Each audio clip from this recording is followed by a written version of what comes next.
And, let's start. Let's that line. Let's start at the top and wind our way down. Yeah. So here you can find the full exhibitor list if you want to just right.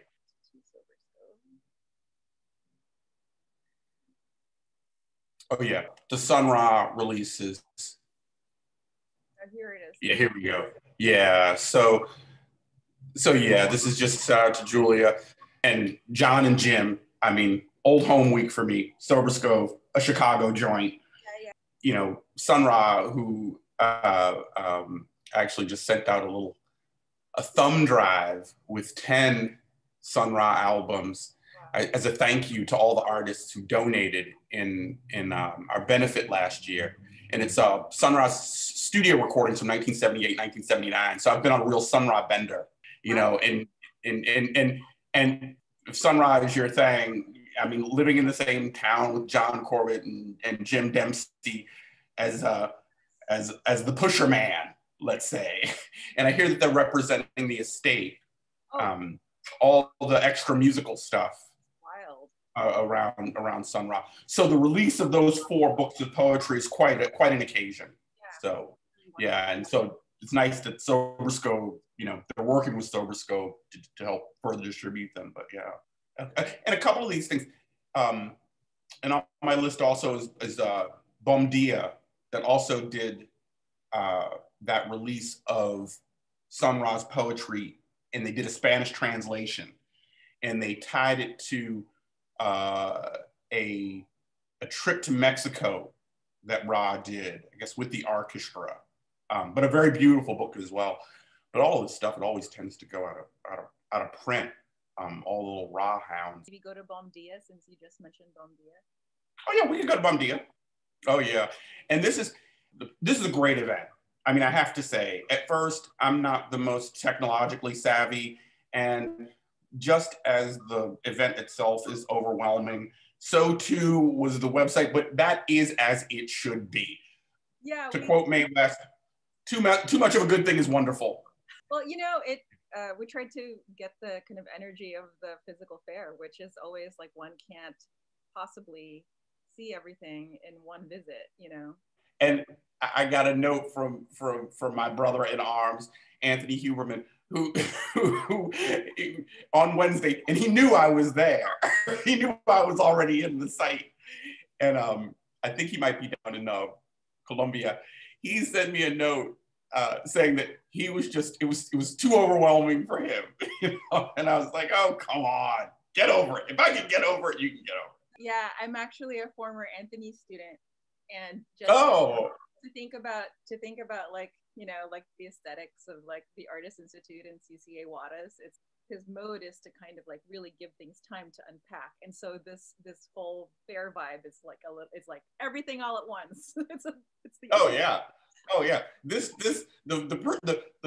book fair, it brings out the squirrel in me, let's say, right? Where I run around in the book fair and get all this shiny shit and bring it back to my nest, That's my attention span in terms of looking at things. I feel like the squirrel, even though I don't look like it. I hope I don't. I mean, we're gonna redo our website, and as a collection of sites, this is a fabulous collection of sites, and the way that people have adapted their sites to kind of fit the format it's been great seeing how people sell things. But this particular book, Passages, and I can't remember, is it Marge, the author of this particular book, where she traces the history of cumbia. Miriam Wirtz. Tracing the history of cumbia along this river, the Sobre. And I remember several years ago, Bom Dia also did a book about pottery from Oaxaca. Very incredibly beautiful book. And I thought of this along those lines. But it's they also have a video. And in looking at the book, I just clicked on the video. And when I clicked on the video, that was the soundtrack for the next 2 hours of me exploring the virtual book fair. Yeah, and it was so, such a beautiful, beautiful little 4-minute video. about going along to these different villages and these different groups in Cumbia. Manuel Ryder, I mean, fabulous designer and incredible publications. But yeah, in terms of going from Bamdia, I guess we could jump over to Kadoji in terms of traveling around. It's a beautiful book on Kadoji Press, things people wear in Kenya. So in terms of getting to travel, and that's one I just ordered. Oh, here it is. It's the portrait. It's the portrait of the woman. That one, yeah. That's it. Yeah. Things people wear in Kenya. You know, I think as far as this this kind of book, just visually robust, but street fashion, you know, the markets, and I guess also designer wear in Kenya, local designers.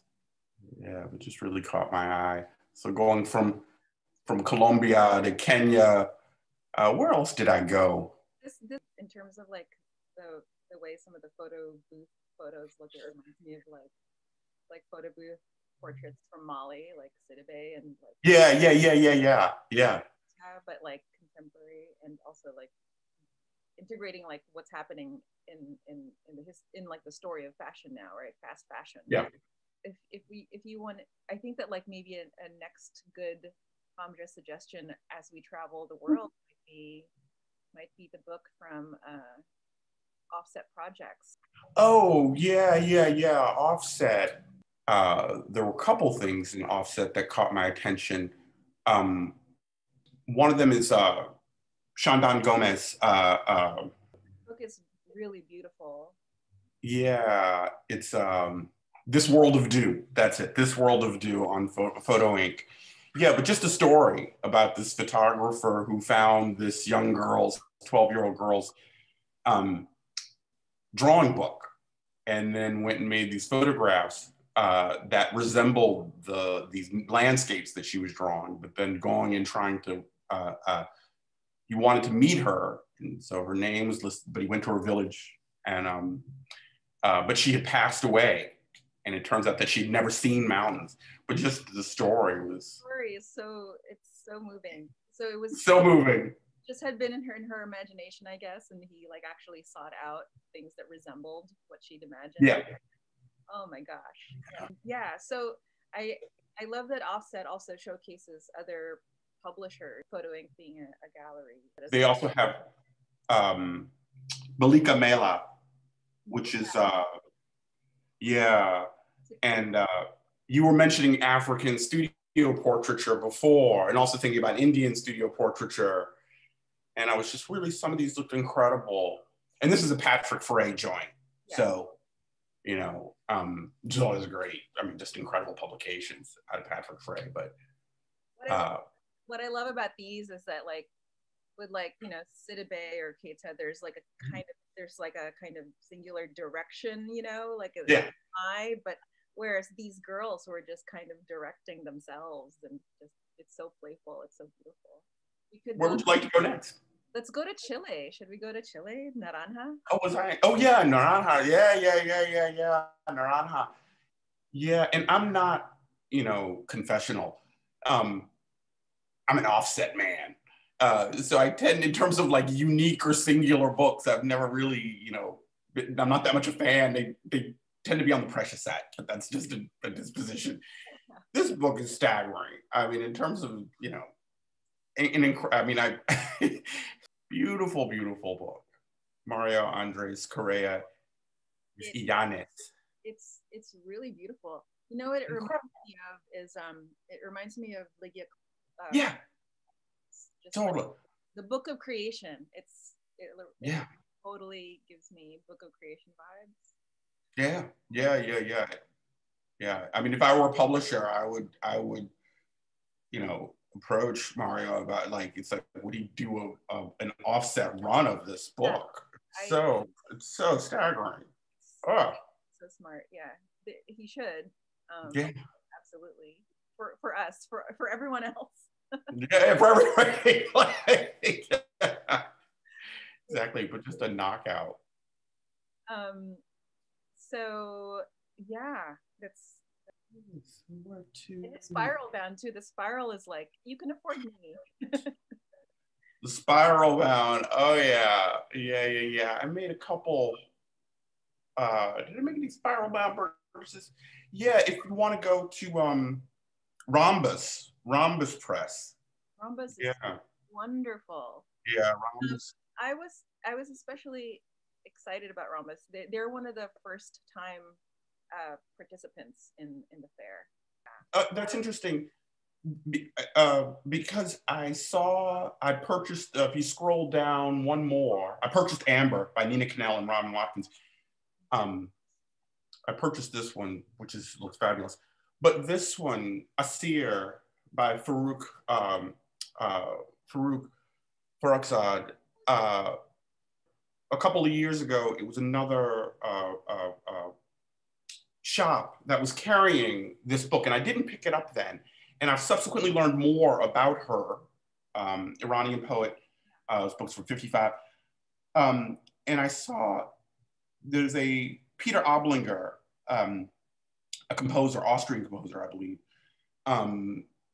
did a series of taking film clips of notable activist poets, writers, thinkers, and she was one of them. And then he transcribes these film and video clips of them giving interviews, and he does a piece of piano music that is literally set to their voice. And she was one of them. And that was the first time, that was my introduction to her, it was through that composition. But I've since become a fan. Yeah. And Nina Cannell, if you go up one, Nina and Raman, right. They did this beautiful book about, Nina Cannell's been doing cable pieces, but they did this book. What is that book? Yeah, I have it right here, actually. Yeah, Mid-Sentence, that's this one. So yeah, but just picking up this new one from them, which looks incredible. So where to next, Emmy? I think we should let's go to Belgium. Let's go to Ghent. What did I pick out again? I can't, I haven't any. Occasional papers. Oh, occasional papers. They're gonna have an event tomorrow. They are, and I actually have. Yeah. First of all, I love occasional papers. Yeah. I'm a fan of this press. And yes, Natural Enemies books, a messy history of women. Yeah, an incredibly beautiful book. But anything that's and I like, it's called A Messy History of Women. Anything that truth in advertising, most histories are messy. I wish they would be more forthright about it. I was gonna say that, yeah, obviously. It's also like muddying and making messier the history of typography and design, right? Right. Not trying to propose its own kind of linear history either. It's just like, it's all a mess. And that's how it is.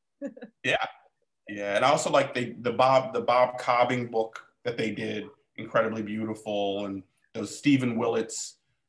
They just did a reprint of a Stephen Willett's book, and they did one a couple of years ago, the Amsterdam one. It's a great press. There's also, of course, this excellent book by David Senior. Mm-hmm. Show.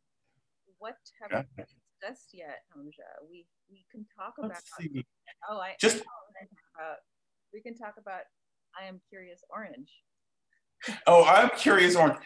That's a little guilty pleasure. It's as much as I want to pull the trigger, it's more information. Going to the book fair, probably first and foremost, it's just a way of learning things. I use it. This is how I come across things.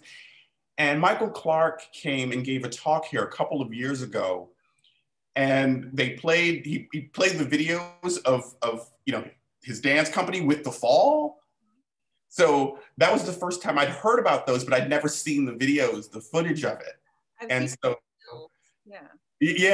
So this is the program book for another Michael Clark and Fall collaboration, for which Marky Smith was the Fall. They approached him on some anniversary of William of Orange, but they approached Marky Smith to like get inside the psyche, to do a piece about the psyche of, and I'm quoting psyche, I think they use psyche in the description, of William of Orange. You know, and yet somehow within that psyche there's like giant Heinz cans and like, yeah, oh yeah, just like, it's just like, okay, I need to know more. That's the great thing about art, and especially about the surfeit of publications. When you find things, it's like, you know, well, in this case, they were commissioned. So what I'm about to say isn't true of this case, but by and large, when you look at a piece of art or find that publication that just scratches whatever itch you never knew you had, you know, the thing about these publications and art in general is nobody asked for this. That's what makes them great. It's like, whatever this pursuit that one is on is usually solitary. You know, I didn't know it was needed, necessary, or desired until you did it. So yeah, but this is the whole world. There was a whole company that then kind of, you know, entered this psyche of William of Orange. Yeah, well, yeah, to write a score exploring the psyche of William of Orange.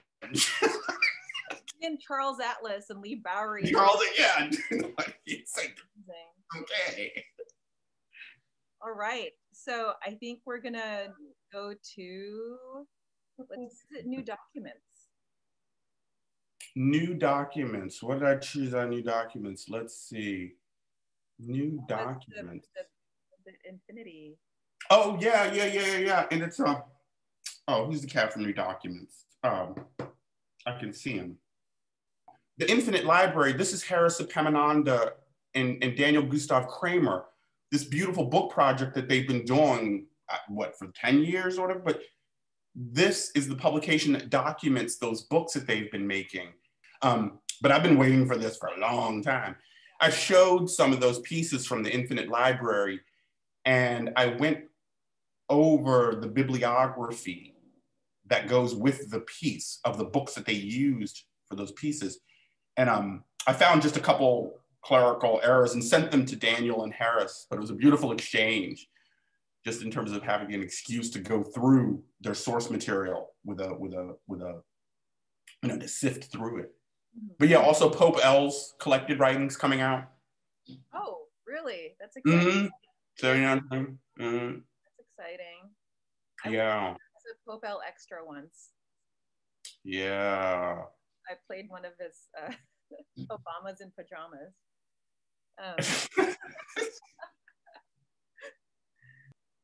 Yeah, what looks interesting to you? You lead.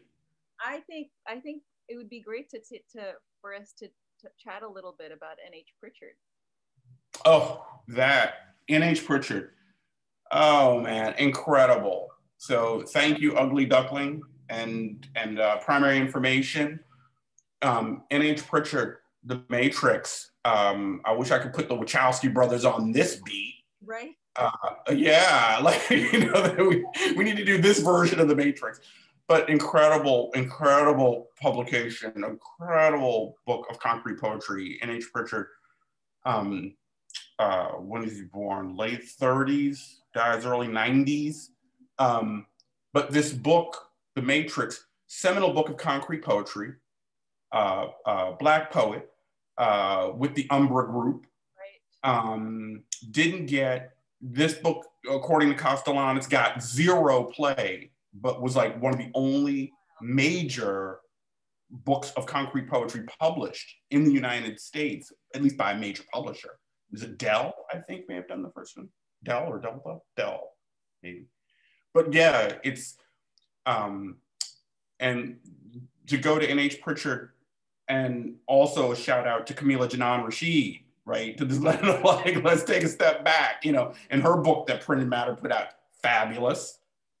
But this is Printed Matter and Ugly Duckling, Wonder Twins Powers Activate, for those of you who are of that generation. So very pleased to see this. I guess there will be some sort of Pritchard rediscovery by so many.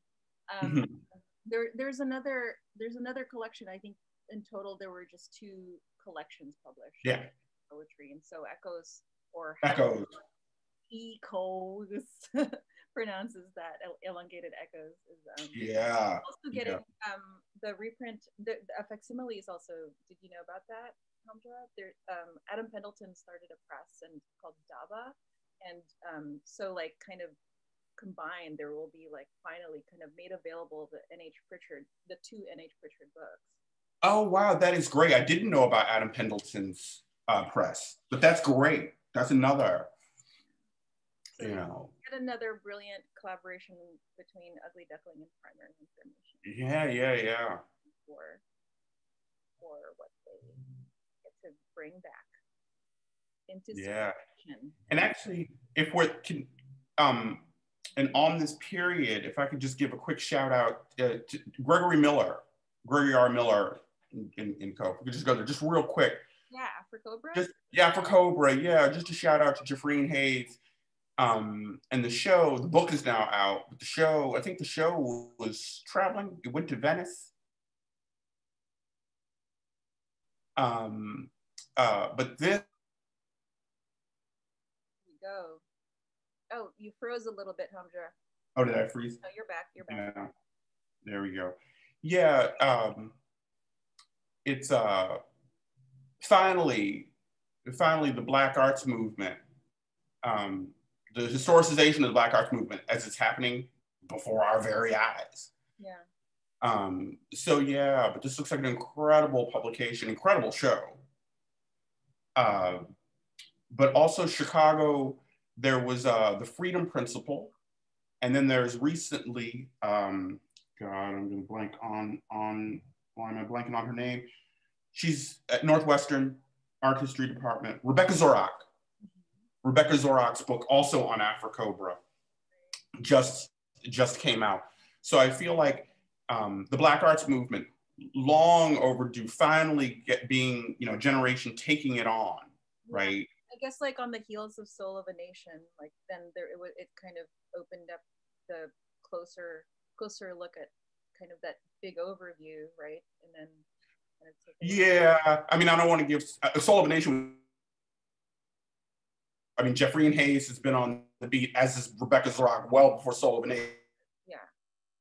I just mean in terms of kind of visibility of, and kind of the rediscovery of groups like Afrocobra. Exactly. The problem with the Black Arts Movement is that it doesn't have, we can't identify, for all of its importance, we can't identify major figures out of the Black Arts Movement, despite its ubiquity. But its ubiquity, Baltimore, Newark, Philadelphia, Chicago, Detroit, every city had a chapter. So it's a series of regional movements, that make up the Black Arts Movement. So I think about these books on Afrocobra and Barbara Hogu Jones, that show was at DePaul Art Museum. That big a shout out to Julie Winone Rodriguez, who just took over at Berkeley Art Museum. But I like to think of the research and work that's coming out of Chicago as a model for the kind of research that needs to be done for all those other cities, right? In terms of, because it can't be, and nobody can do, I mean, what Soul of a Nation did, in some sense, I mean, nobody can do the Black Arts Movement, the big Black Arts Movement show, because it's so regional. I mean, where would that be? The Smithsonian, as an undertaking. I mean, one could do it, I suppose, but you'd have to know, town from town to town, the cast of characters. So you had another Gregory Miller suggestion, which I believe. Oh yeah, Louis Kamnitzer. Yeah. Louis Kamnitzer. If Louis Kamnitzer is going to do a children's book, I am going to buy it. I am all for it as well. I am a fan, and also like I like to tell everyone about the secret history of Louis Kamnitzer in the New York Graphic Workshop. Just like little known, but this is really lovely.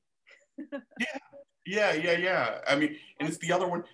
So my two children's book, I'm always on the lookout for children's books. And they're for me, just to be clear, not my children. Yeah. Sorry, kids.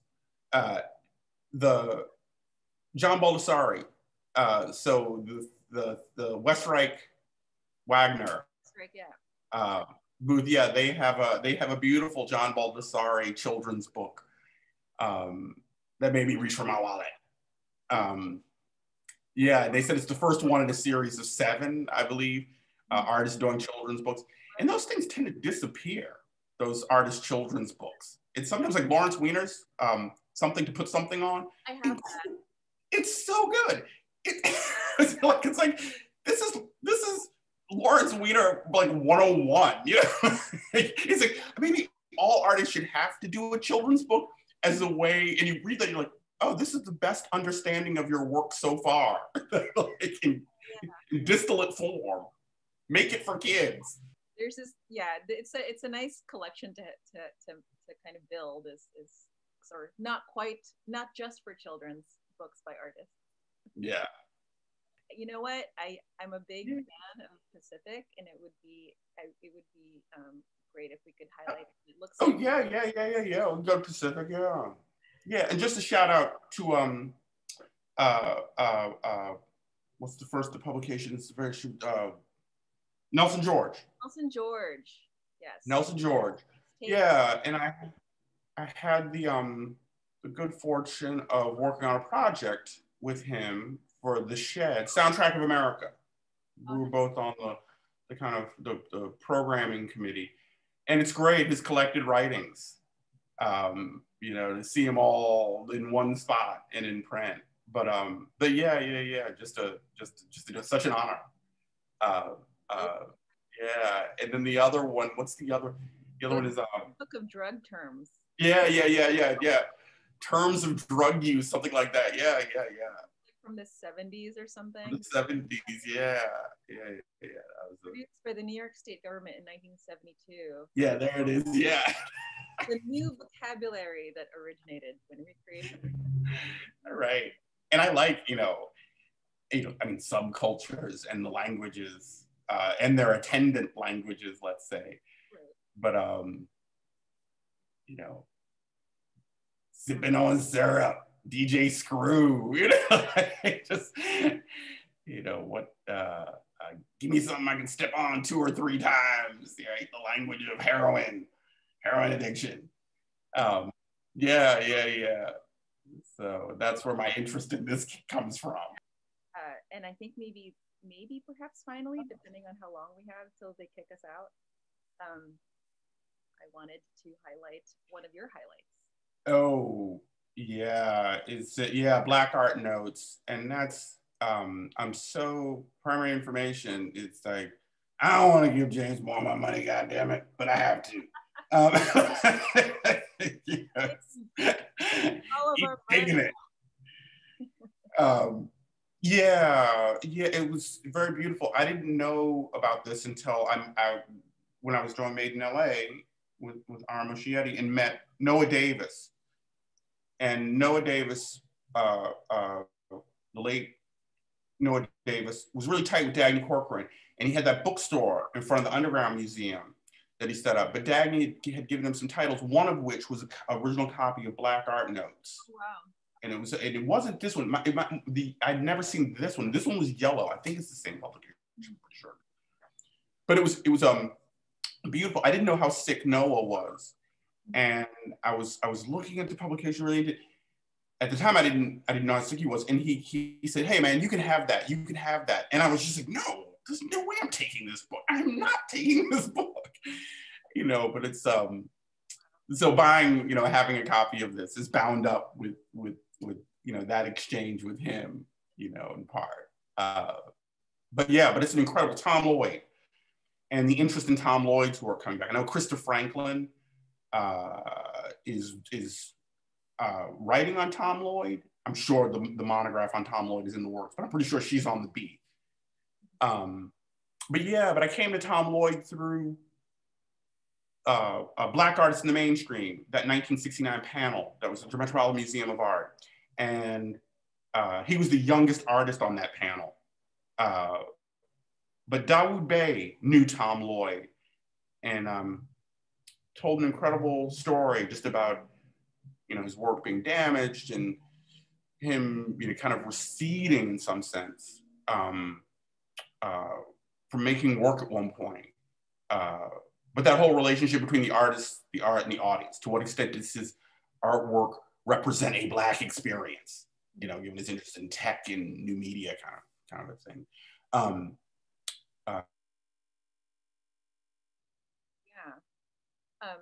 Looks like you're frozen, Hamza. Document to put back out, you know. No, you're back. So, oh, did I drop it? Sorry.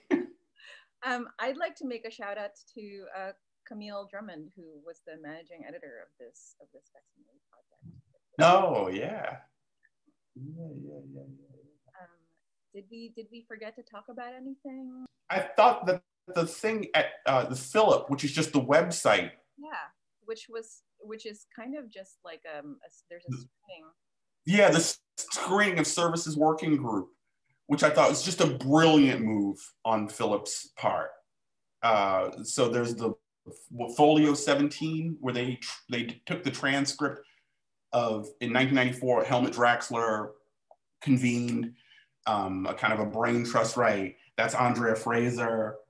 I know Judith Berry is somewhere in there, a very young Susan, well, very young, everybody was young. Look at Andrea. Amazing. Yeah, is it 94, 95, 94? But the Services Working Group, which is the precursor to, what's the group now? Wage. Wage, yeah. Yeah. Yeah, so, you know, the conditions of art is labor, art and labor, you know, compensation. But this 2-day event in 94, but just a brilliant site, a brilliant move to just run the actual thing. But then Eric Golo Stone did the editing of the transcript, which Philip turned into a publication. Such a smarty pants outfit. Yeah, no, it's been great to see some publishers kind of approach the fair this way, because they aren't really able to kind of talk about each book on a table. Yeah.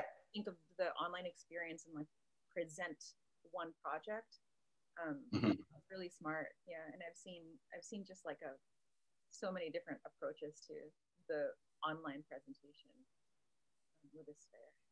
And yeah, I've been encouraging everyone to use the dice. It's such a great. Oh yeah, I didn't know about the dice until Prem did his talk, and it was like, oh, the dice feature, oh, so good. This is how you can be not so overwhelmed, you know?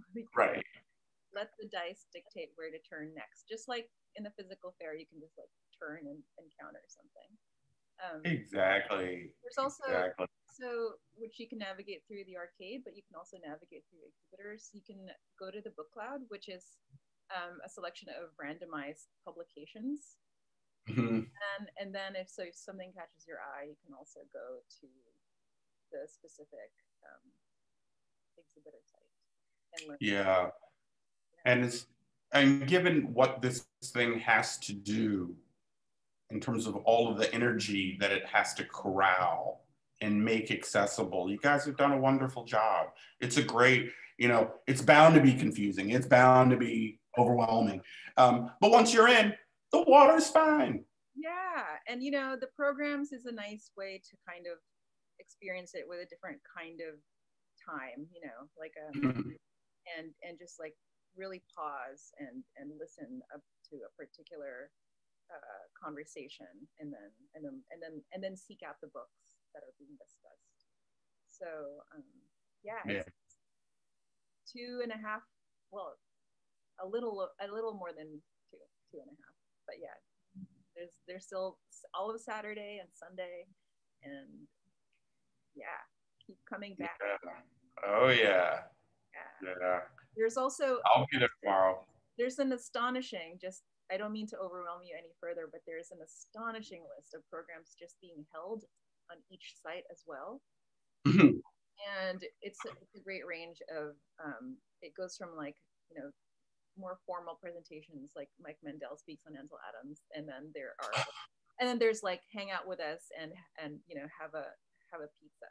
So it's like a really great range, and some programs are in other languages other than English, which is really great. All around the world, even during Printed Matter's sleeping hours. So so thank you so much for touring the site with me. Yeah, sure. Thank you for the opportunity. Thanks for asking.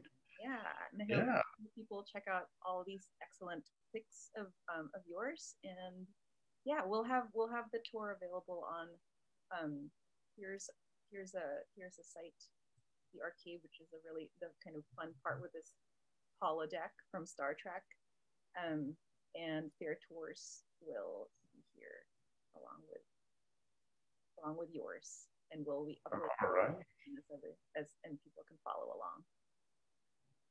Yeah, so I'm gonna stop the share, and thank you again. Yeah, all right. Okay, Emily. All right.